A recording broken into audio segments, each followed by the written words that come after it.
My New Year's resolution was not to talk about New Year's resolutions, so that already, apparently, did not work out.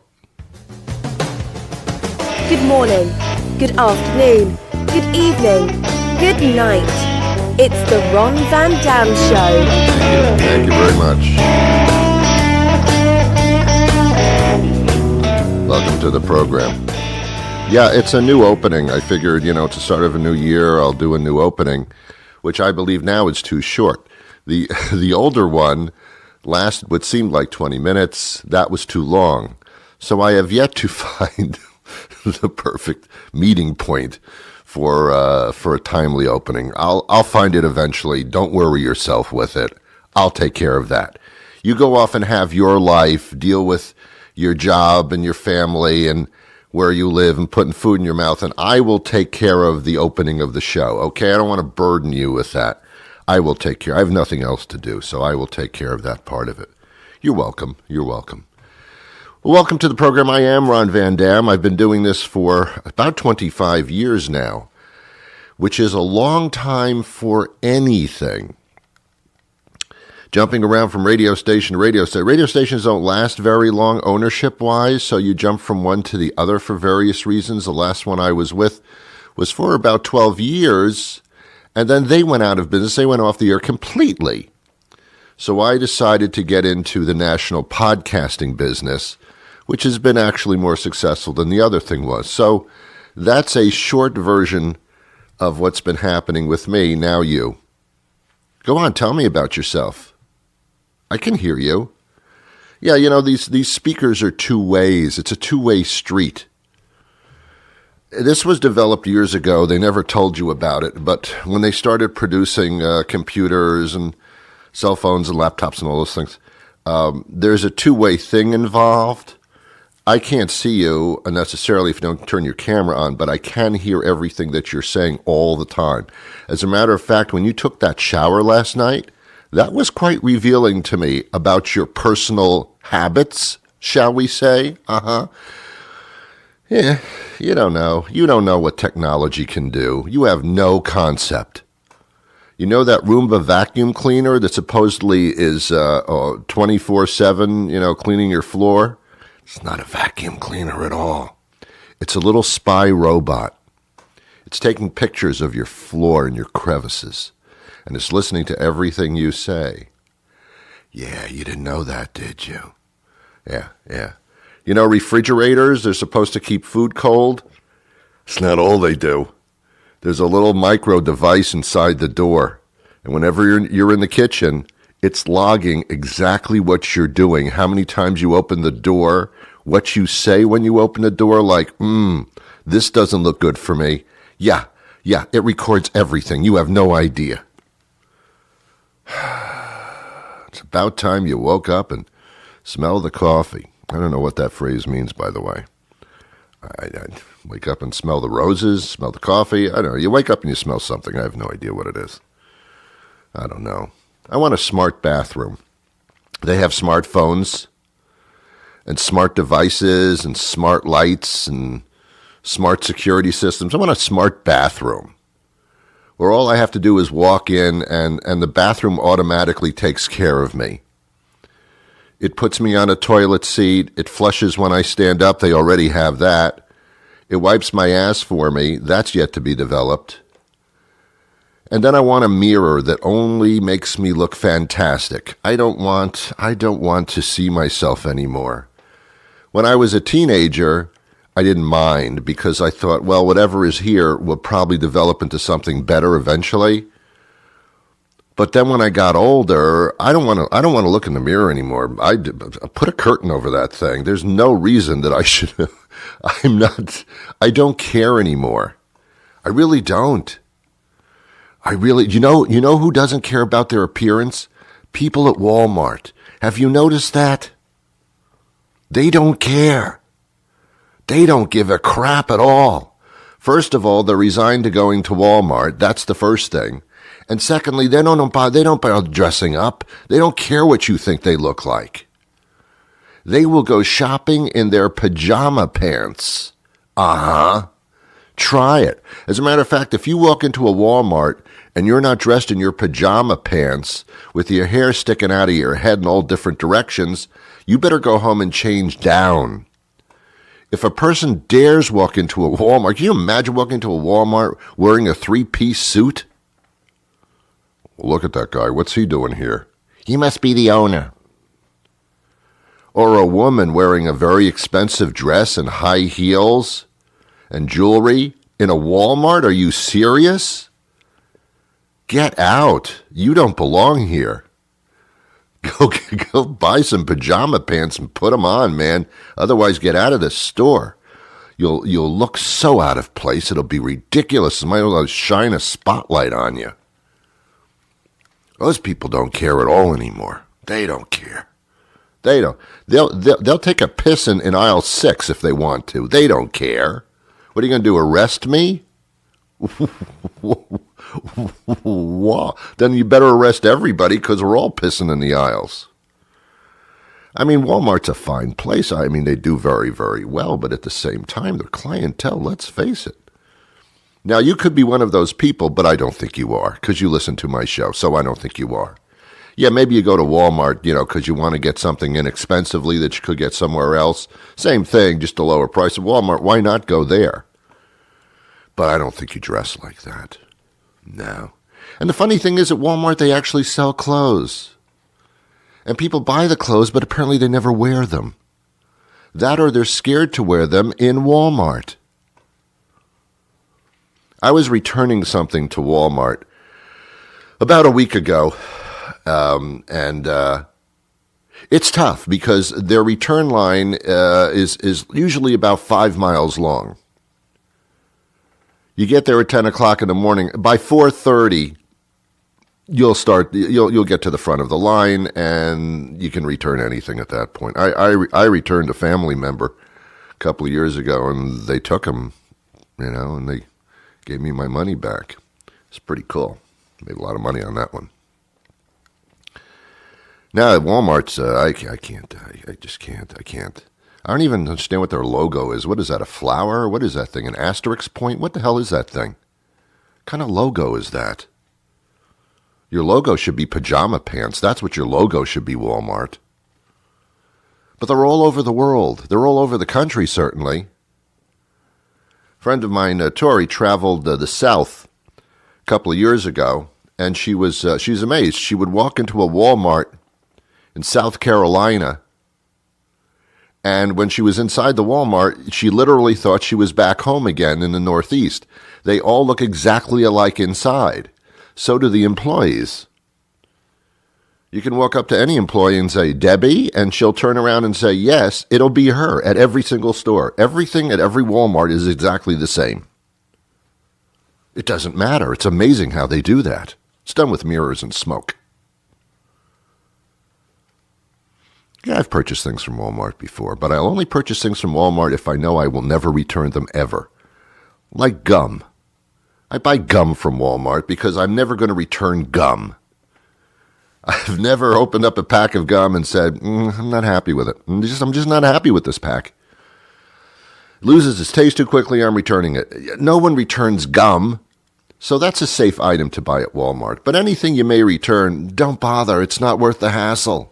It's not. It's just not worth the hassle. So they sell clothes at Walmart. Nobody wears them. They just continue to wear their pajama pants. The only thing people wear when they buy at Walmart is sports team T-shirts. They, if it says Patriots or Jets or Dallas Cowboys, they'll wear that everywhere. But other than that, they won't wear those clothes whatsoever. No. Another thing that Walmart is good for is socks and underpants. Socks and underpants. That's it. For guys, that's all. That's all there is. Socks and underpants. I don't want any woman to ever say again, I don't know what to get my guy for a gift. Just pick up socks and underpants and be done with it. Because it's one item or one of the few items that a man will never buy for himself. He will wear underpants until there's no fabric left, just an elastic band. He will still wear the elastic band. He will never go out and buy himself underpants, ever, ever, ever, ever. You must do it for him. And of course, I'm talking to women at this point. And men, what do you get a woman for their gift? Nothing. Nothing. You get them nothing. You get them a card. And you sign it. And that's about it. Because women will buy everything they want for themselves by themselves anyway. They're always walking around saying, oh, you should get me this gift. This is what I really want. They're dropping hints, but don't bother. They're going to get it for themselves anyway, or find some poor schmuck who will get it for them. Don't let that schmuck be you. Don't fall into their web of deceit. Just a card. A card is all you need. It says everything, and you didn't even say it. You just sign your name. What could be a better gift? Something. And sign your name to something, put it in an envelope, and give it to them. You don't even have to mail it. Just give it to them. Save yourself the postage, my God. Just give them the damn card and sign your name and be done with it. People make life so complicated and confusing. It's so simple. Pajama pants, greeting card, we're done. It's not a big deal. I don't know what your problem is. We obsess over the smallest, most ridiculous things. How trivial, how stupid are most, like, how am I going to put a roof over my head? I can't afford the rent. I mean, seriously, is that what's bothering you? Come on, get over it. What am I going to eat for dinner? I don't have enough money for food. Seriously, you're going to waste your time on that? I mean, come on. There's more important things.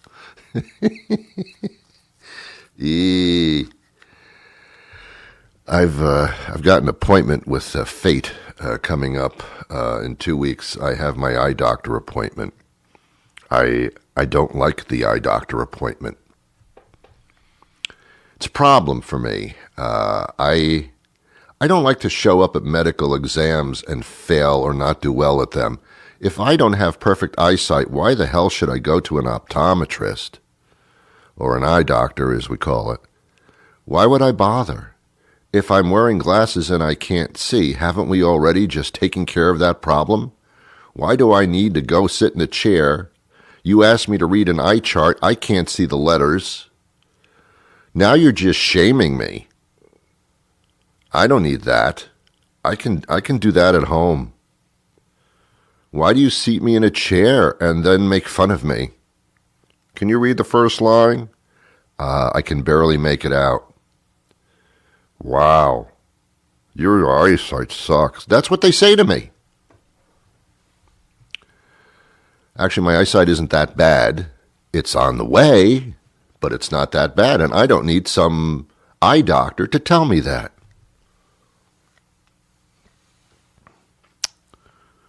Anytime an eye doctor looks at you and says the following word, you're in trouble. Wow, that's not good. When they say, wow, that's not good. Also, notice an eye doctor always has an assistant with him or her writing down all the technical stuff, and you have no idea what they're saying. I have a very nice eye doctor. It's a female, very attractive woman, by the way. Wish I could see her. Because of my eyes, my eyesight were better, she'd be that much more attractive. Maybe that's the deal. Maybe that's my my goal. Ron, we want to make you see better so you can look at me. So she's standing there and she's looking at my eyes and blowing air into my eyes and all this kind of stuff. She's doing weird stuff with my eyes.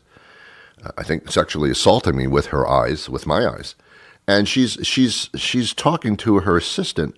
And the assistant's writing stuff down, and she's going, optimal legacy 5.0 with a stigma of lettuce and mayonnaise on the side, and we got a 6.7 on the optimal, and the KGD is a 6.2, the BF dough is a D babu, the 6.7 is a 2.3. Rattling all this on, I have no idea what that means. Am I dying? I mean, what is that? What are you saying? And I never, if you ask those questions, you seem really stupid. Like, excuse me, eye doctor lady, what is a BFO and I have a 3.2? And I don't want her to look at me and say, you don't know what that is? Wow, are you stupid? I mean, I don't want that. I don't need that. Okay? I don't need that. She puts drops in my eyes, and everything's blurry and I can't see. And then she tests my eyes, and I'm thinking, I don't want to say anything here, but why would you put drops in my eyes to the point where I can't see anything, and then test my eyes? What are you doing? She says, well, I'm dilating your pupils. Well, yeah, okay, dilate away, but don't tell me that what do you do? Why are you impairing my sight? I don't get it. Eyes freak me out. They just freak me out. The eye thing. I don't get it. They're just freaky. They're little gelatinous little things that are in our face, and they're so important and yet so sensitive and so vulnerable. My eye doctor says, your vision is decreasing over the years. Is there a reason that do you have an occupation where you use your eyes a lot? Yeah. I look at things. I mean, like, do I use my eyes a lot? I think I use them every day, all the time, unless I'm sleeping. Do I use my eyes a lot? No, sometimes I'll walk down the street with my eyes closed just to give them a little rest. Am I overusing my eyes? Do I use my eyes a lot? What are you talking about? Now, actually, to be honest with you, I used one eye more than the other. Similar to using one hand more than the other, if you know what I mean. For many years, I was a videographer, a professional one, which means I made money. And yeah, one eye was in the camera all the time. And she said, well, that could have been a problem. And I said, oh, okay, whatever. Do I use my eyes all the time? What are you talking about? I don't know. Doctors are very judgmental, and most of it isn't my fault. They're the ones that invite me over to their house.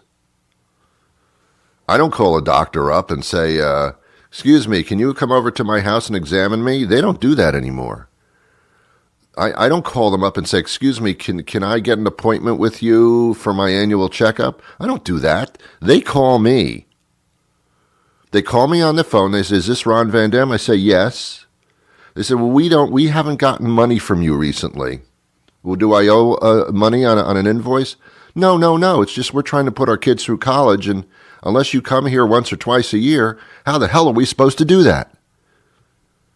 Oh, God, I'm so sorry.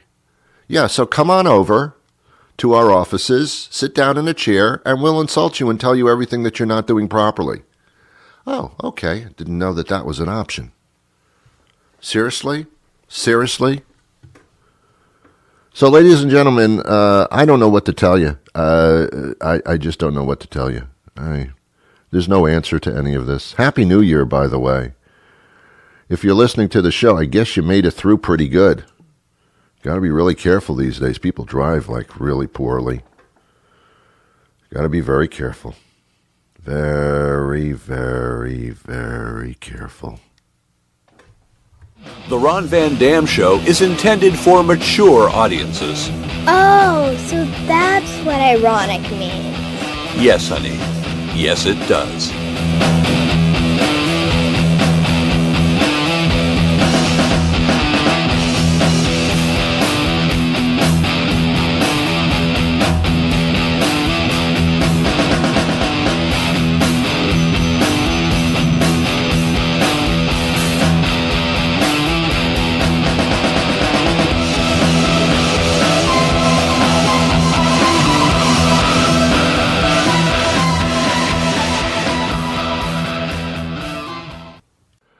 I am joined by Dr. David Katz. We're going to talk about healthy eating habits for the new year. Dr. Katz has spent most of his career helping us eat healthy for both adults and children, proper diets, that kind of thing. Good morning, Dr. Katz. That kind of thing, Ron. Good morning. Well, that kind of thing, an emphasis on that kind of thing. Definitely. Yeah. What part of the country are you out of? Well, I live in Connecticut, but I'm coming to you today from a studio in New York, in Manhattan. Excellent. You could have stayed in Connecticut. You would have been closer to Boston, which is where we are. So that's cool. Yep. All right.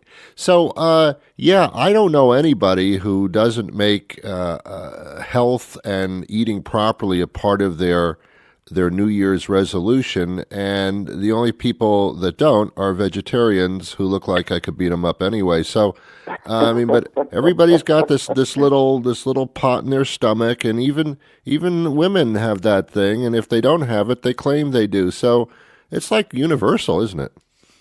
Well, it is, and nearly so anyway, Ron, and with good reason, frankly. Eating food that tastes good is fun. It's the path of least resistance. What's really abnormal is the modern world we live in, where we've got highly palatable food in great variety available all the time, everywhere we go. And that's unusual. And, frankly, the food industry told us what they were up to when they said that you can't eat just one. Yeah. They were designing foods that maximize the calories it takes to feel full. Yeah. And that leads directly, Ron, to one of the simple strategies that people can use to fight back. Because, I think everybody wants to enjoy their food, but people want to enjoy what they see in the mirror, and they want to enjoy good health as well. Yeah. And I think one of the words that probably didn't show up in too many New Year's resolutions was satiety. But it turns out that satiety is one of the most powerful allies you've got when it comes to eating better. And satiety is the property of a food. Basically, it's satiating if it helps you get full, stay full. And really good quality foods improve your health by giving you good nutrients, but they also are satiating. They fill you up. We've done studies in my lab using walnuts, which are a highly nutritious food, and Kind bars, which are a highly nutritious snack bar made from nuts and fruits. And we found that these snacks have the exact opposite effect of snacking in general. They actually help control calorie intake. We've seen evidence of benefit with regard to weight and body fat and even some cardiac risk measures. This is really powerful because it's an easy thing to do. Just choose some highly nutritious, really tasty, but satiating foods as part of your daily routine. And then you can control calories. You don't have to count them, but you can make your calories count. Okay, let me ask you a few things, because I'm very conscious now about, as I get older, I'm very conscious about sugar and sodium. And those bars are excellent because you open it up and you eat it and there's no more and you're done and it takes care of it. But are they a little high in sugar? Well, most of the sugar in Kind bars comes from food, and even my colleagues who've been most adamant about avoiding an excess of sugar, like, for example, Dr. Rob Lustig, who's written extensively about it, they have no concerns about the sugar naturally occurring in food. Okay. Really, Aesop told us an awfully long time ago, you are judged by the company you keep, and that's really true of sugar in food as well. Okay. So the sugar that occurs in food is in the context of fiber, which has a number of effects, Ron. I mean, for one thing, it helps fill you up, but for another, it actually slows the delivery of that sugar to your bloodstream. Okay. And then, of course, food is loaded with valuable nutrients, vitamins, minerals, antioxidants. Right. So, an excess of added sugar to processed foods, definitely a concern. Right. Excess consumption of things like soda, definitely a concern. But if you're getting your sugar from fruit, you're fine. Yeah, that's a good point. Because I find, I love to eat and all different kinds of foods, but I'll find that I continue to get a second helping, or I'll snack while I'm watching TV because I want something to do. The activity of watching or doing is not enough. I must be eating a little bit. So even though I'm full, I may keep eating. So what do I do about things like that? Well, actually, it's a great question. But, TV can be a problem because eating in front of it tends to be a bit mindless. Yeah. We're distracted by TV and we just, we have it in front of us. Well, so a few simple strategies. First, Ron, you only want to have the wholesome versions of all the foods you like in your house. So, if you like a snack bar, have the best one in your house. Mm-hmm. Have fruits and vegetables in your house. Have maybe cereal that's really nutritious that you can snack on. But don't have junk food, stuff of the bet you can't eat just one variety. Yeah. Don't have that in your house to eat in front of TV.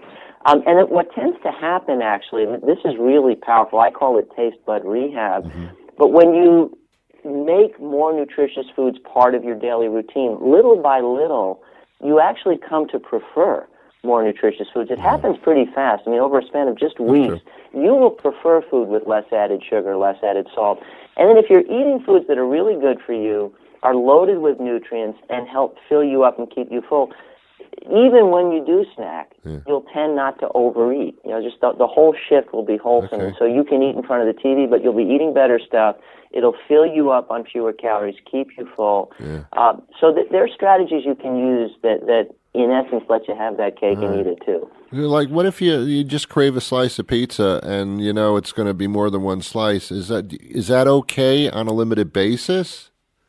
Well, there is a balance to strike. Not everything that feels good in the short term is a good idea, and I think you probably want to apply some thought to food choices. When is this? Do I really need this? Do I really want it? What's the trade-off here? I really want it. But I think the easy strategy, Ron. So that in essence that's the hard part. Maybe this would feel good, but it's not a great idea, and I want to think more about treating my health a bit like wealth and invest in myself, right? So I'm not gonna spend all my money today. I'm gonna put some aside, right? That kind of thing. But as I say, the healthy choice can become natural to you as you get used to it. I got it. So maybe you want it, but it's not. It's kind of like being married and having an affair. Not a good idea, although quite tempting.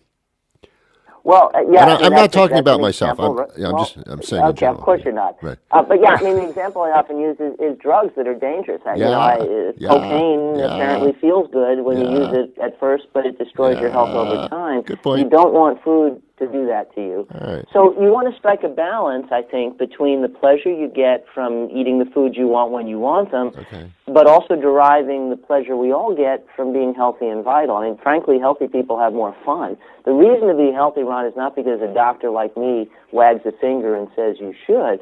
The reason to protect your health by making good food choices and loving food that loves you back is because healthy people have more fun, and that's the point. We all want to live the lives we want to live, and sick people tend not to be able to do that. In our society, we have epidemic diabetes and heart disease and cancer and stroke and dementia. And Ron, 80% of that, 80% is preventable by using lifestyle as medicine, by eating well, choosing wholesome foods, filling up on high-quality calories. It adds years to life and life to years. Who wouldn't want that? I know. It's just interesting. I mean, we all know what the proper choices are, especially after reading your books and such. But it's like we're doing battle with the food industry, like they're the enemy, and we. Right. In many cases they are, and of course that needs to change. But then that's why I love to work with a company like Kind, where it's just the opposite. I mean, this is a company that's virtuous to make a great product. Yeah. It's really nutritious. They're really tasty, their products. Okay. You can find them almost everywhere. They're packaged and convenient. So there are lots of companies that are trying to do the right thing. Yeah. What we need to do as consumers is ally ourselves with the companies that are helping us to love food that loves us back. Sure. And then, frankly, little by little, the other companies will change because they're going to stop selling it if we stop buying it. That's it. Right? That's how it works. The ultimate power really resides with us You're as a absolutely consumer right. to make our choices. What is the Kind website? I think it's kindhealthysnacks.com, but if you Google Kind, you'll find them. And for more information about my opinion about Kind and healthy eating and lifestyle as medicine, my website is davidkatzmd.com, and actually a little voice in my ear just said it's kindsnacks.com. Okay, very, very good. All right, you'll find Dr. Katz all over the place, written many books. Pick up a couple of them and get yourself on the right track. That's your New Year's resolution for 2015. Thank you, Dr. Katz. I like it. Take care. My pleasure, Ron. Be well. Okay, bye-bye. Okay, interesting stuff. Interesting stuff. I learn as much as you learn, probably less. So that's great. Well, if you'll excuse me, I have to leave pretty soon. I've got to return merchandise that I got for Christmas. Actually, I'm returning merchandise that I got other people for Christmas, and they opened the gift and said, this isn't going to fit me. And I'm returning all of those things. I should have listened to my own advice. Just a greeting card, sign your name, get out of town before they open it. That's really a very simple thing to do. I will say hello to my eye doctor for you, by the way. She'll be happy to hear from you. She kind of would like you to book an appointment with her so she can put her kids through college. I mean, this is what they do for a living, so we've got to honor that. In the meantime, I don't know. I really don't know. I'm trying to stick to my New Year's resolutions. I did make a few. I didn't say them out loud because it's embarrassing. But I'll be honest with you. I do have 2 of them. They're the same 2 that I have every single year. Move my body more frequently. I mean, not bowel-wise. I mean, exercise-wise, you know. A body in motion is a healthy body. I made that up. I don't know if that's true. I think I'm paraphrasing. I need to exercise, and I need to eat differently, and to change my lifestyle. And the other thing I'm going to try to do more this year is to smile more, to be more affable, to be a pleasant person that other people want to be around. God. I've been told that I don't smile enough. I complain about everything. Well, I don't know why they say that.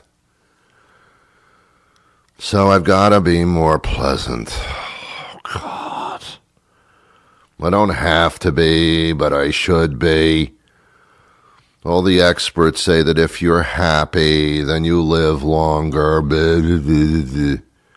I do want to live longer, but I'm kind of enjoying it being grumpy. I'm kind of having a good time doing that. It's also, I do this show. I can't be happy. People won't listen to me if I'm happy. You don't need that. What do you want to listen to a happy person for? You want to listen to a grudging old fart, don't you? All the stuff that doesn't make sense, that rattles you. Don't you want to hear somebody else talk about that rather than yourself? Or so you can sit back and go, yeah, hey, Ron, I feel the same way. At my expense, I know. But no, one of the resolutions is to be more pleasant. Oh, God. Now I have to read books to figure out how to do that, because that's not part of my nature. I was never pleasant. I was the kind of person where if I'm walking down the street, you can notice people coming in my direction actually crossing the street to get to the other side. I'm very tall. I have a beard, so therefore I'm untrustworthy. And I don't smile a lot. And people always assume that rather than say hello, I would rather beat the shit out of you. And in some cases, that's an accurate assessment. But in most, they're not. My heart is very golden. It's very open, very loving, as you can tell. So I need to exercise that. I need to exercise my love, and to be proud of myself when I look in the mirror, to say, okay, that's acceptable. That's all I'm looking for. I'm not looking to look in the mirror and go, ooh, that's a pretty thing in the mirror. Who is that? Why, it's me. I don't need to do that. I just need some general baseline acceptance. Get up in the morning, look in the mirror, and say, good enough. Good enough. Good enough. Now, let's get those pajama pants on and go down to Walmart and have a good time. Buy some gum.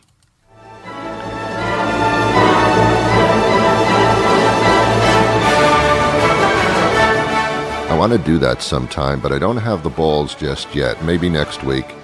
I want to buy a pack of gum, and then I want to go back the next day to Walmart and the person behind the counter will say, yes, you're here to return something? Yes, this pack of gum, this single pack of gum that I bought for 98 cents. I'm not happy with it. I want my money back. Ooh, this is a new one.